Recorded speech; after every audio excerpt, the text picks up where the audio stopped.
अस्सलामुअलैकुम वरहमतुल्लाहि वबरकातुहू। दोस्तों, उम्मीद करता हूँ आप खैरियत से होंगे। मैं हूँ मोहम्मद मकसूद कासमी और आप देख रहे हैं बाग मदीना यूट्यूब चैनल। जैसा कि दोस्तों गुज़िश्ता कई रोज़ से खबरें आ रही थी कि मस्जिद नबवी के सहन में एक बच्चे की पैदाइश हुई थी, तो हम जानते हैं कि वो खुशनसीब कौन सा बच्चा है और आखिर उसके वालिदैन क्या कहते हैं। आज की इस वीडियो में यही चीज़ें हम जानेंगे। खुशनसीब वालिदैन ने मस्जिद नबवी के सहन में पैदा होने वाली बच्ची का नाम तैयबा रखा है। इस बच्ची ने पिछले जुमे की शब जन्म लिया था। अल अखबारिया चैनल से गुफ्तगू करते हुए बच्ची के वालिद डॉक्टर तारिक अली सुलेमान ने बताया कि इशा की नमाज के लिए मस्जिद नबवी में अहलिया और बच्चों को छोड़ा था, ताहम पार्किंग ना मिलने पर घर वापस चला गया।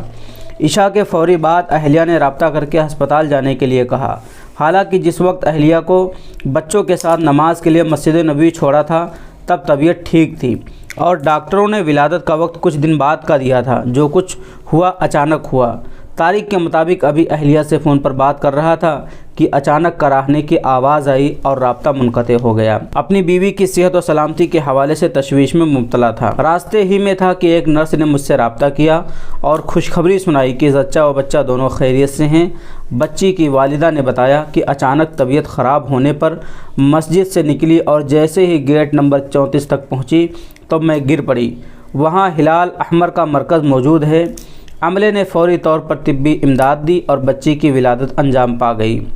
रीजनल हिलाल अल अहमर के डायरेक्टर डॉक्टर अहमद अज़-ज़हरानी का कहना था कि विलादत के लिए जच्चा को हस्पताल मुंतकिल करने का वक्त नहीं था, इसीलिए गाइंग डॉक्टर ने फौरी विलादत की कार्रवाई की। विलादत के बाद तिब्बी यूनिट के ज़रिए जच्चा व बच्चा को एम्बुलेंस के ज़रिए सरकारी हस्पताल बाब जिब्रील हेल्थ सेंटर मुंतकिल किया गया है। तो दोस्तों, आज की ये थी मुख्तसर सी खबर कि मदीने के सहन में एक बच्ची की विलादत होती है जिसका तैयबा नाम रखा जाता है। माशाअल्लाह, बहुत ही खुशनसीब बच्ची है कि उसकी विलादत मदीने में हुई। अल्लाह तबारक व तआला से दुआ, अल्लाह तबारक व तआला उस बच्ची की उम्र में बरकत नसीब फरमाए और उसके वालिदैन के लिए मगफिरत का ज़रिया बनाए। दोस्तों, आपकी इसके मुतालिक क्या राय है हमें कमेंट करके ज़रूर बतलाएँ और पहली बार अगर हमारे चैनल को देख लें तो चैनल को ज़रूर सब्सक्राइब कर लें। अस्सलामु अलैकुम वरहमतुल्लाहि वबरकातुहू।